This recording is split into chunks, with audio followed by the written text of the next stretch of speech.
Quevilly-Rouen Métropole ne doit plus perdre de temps. Les retrouvailles avec le stade Robert Diochon doivent signifier première victoire de la saison, puisque c'est ce que cherchent à tout prix les Normands face à une équipe du SC Aubagne Herbel, une équipe d'Aubagne qui impressionne, qui a déjà récolté 5 points dans ce championnat et qui est ici en Normandie pour continuer sa belle moisson. Quevilly va jouer en 3-4-3, en 3-5-2 avec Jérémy Mounès, Virgile Thérézin et Yacine Gaillard dans les trois derrière, avec 2-6 qui vont être Bouékou et puis Le Borgne. À droite Capot, à gauche Mandangué, en 10 Bouneb et devant Dilouidi et puis Anani.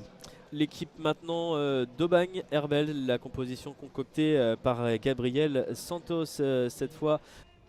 Et c'est parti, mission 3 points, mission première victoire pour Quevilly-Rouen Métropole qui retrouve enfin le stade Robert Diochon. La dernière fois c'était le 15 août contre le stade Malherbe de Caen. C'est ça exactement, maintenant on attend de lui qu'il marque beaucoup de buts. Ah, sur le papier c'est une bonne pioche, Achille Anani, à voir dans l'exécution ce qu'il pourra faire. Kembo Dilouidi qui va être le premier sur ce ballon, là ça peut être dangereux du côté d'Aubagne. Il y a une petite charge de Ronnie Mimbaeng, mais elle me semblait licite en tout cas. On n'a absolument pas bronché du côté du corps arbitral. Et attention à Karim Chaban là, qui arrive lancé à pleine vitesse. Un ballon intéressant pour le premier but qui est marqué par Enzo Maïla. C'est son premier de la saison sous les couleurs d'Aubagne Herbel. Et d'ores et déjà la tâche qui va se compliquer pour Quevilly-Rouen Métropole, parce que ce sont les visiteurs d'Aubagne qui font trembler les filets les premiers. 1-0 après moins de 9 minutes de jeu. La touche pour Aubagne qui va forcément être plus libéré après cette ouverture du score. Ça peut vite s'inverser. Cependant ça c'est un bon ballon pour Achille Anani qui peut frapper et égaliser. La réaction express de Quevilly-Rouen Métropole, et ça part sur d'excellentes bases. À Diochon ce soir, Achille Anani qui marque son premier but devant son public, son deuxième cette saison. Et on en parlait tout à l'heure, le souhait de QRM c'est de le voir marquer un maximum de buts. Je crois qu'il vous a entendu. Ça fait désormais un partout. Quel contrôle d'Achille Anani, l'ancien joueur du Red Star, c'est propre, qui peut même lancer Kembo Dilouidi. Il y a de la vitesse du côté du joueur prêté par le Racing Club de Lens, qui aime bien percuter. Il va rentrer à l'intérieur, retrouver pourquoi pas Jordan Le Borgne. Le ballon sur Ismaël Bouneb qui va frapper. Ismaël Bouneb, c'est pas mal fait. C'est pas mal fait du pied droit, c'est hors cadre. Mais vu la qualité aussi de ce joueur, ça pouvait finir d'une autre façon. Jordan Gilles qui va pouvoir relancer ses partenaires. Et le deuxième but de Versailles contre Concarneau, égalisation du stade Briochin à Châteauroux. Ah, on n'est plus en tête alors Thomas. Non, il y a Versailles et puis Châteauroux qui sont revenus. Ouais. Donc il va falloir s'activer messieurs sur la pelouse de Diochon là.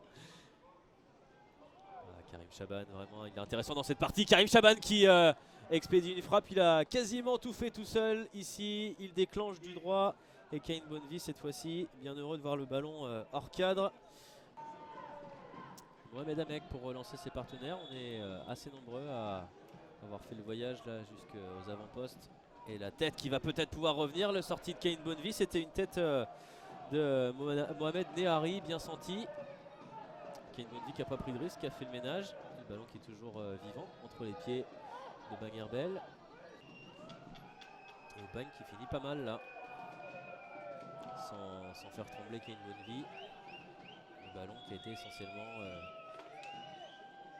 entre les pieds des joueurs des Rouges du Rhône, avec ce coup franc qui est plutôt bien armé mais qui va finalement aboutir hors cadre. La tentative de Ronnie Mimbaeng,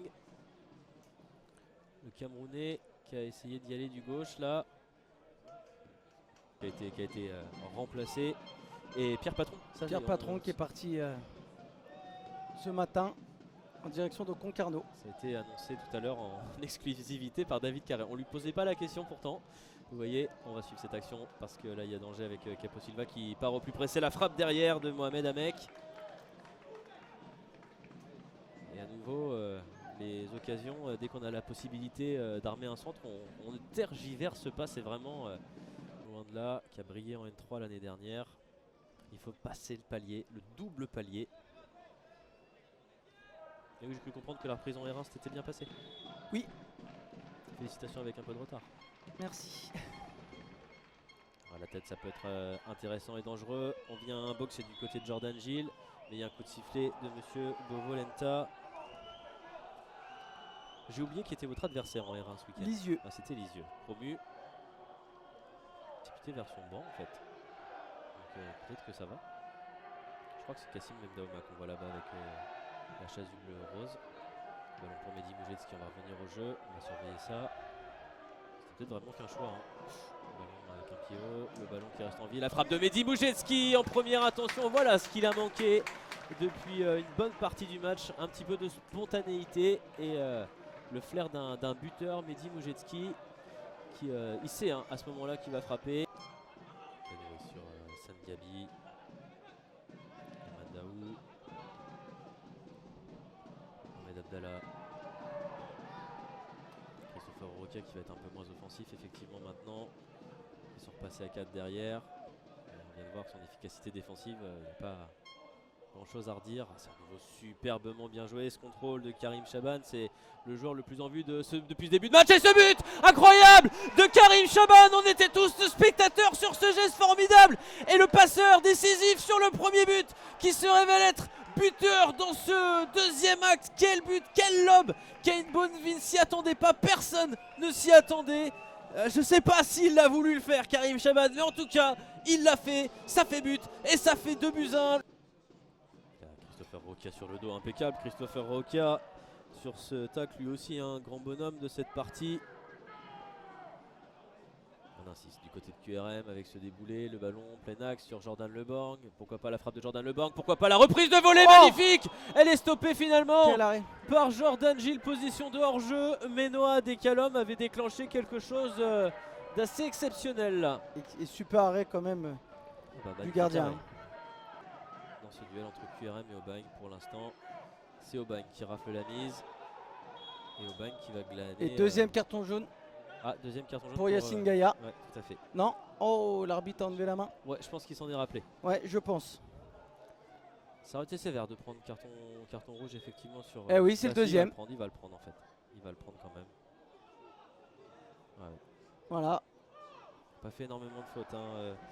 Yacine Gaïa et QRM qui boit le calice jusqu'à Lali là avec cette exclusion en plus du deuxième but d'Aubagne il y a quelques minutes. Les Quevillers qui vont terminer à 10 contre 11. Évidemment la tâche de revenir au score alors qu'on est dans le temps additionnel va être d'autant plus compliqué. Ouais, à mon avis sur le dégagement de Kane Bonneville, M. Bovolenta va ramener, voilà, c'est fini. Tout le monde. Et ça se termine sur ce nouveau succès d'Aubagne, le deuxième cette saison. Aubagne qui confirme sa bonne série dans ce championnat. On ne décolle pas malheureusement côté QRM avec ce nouveau revers, le premier de la saison à domicile.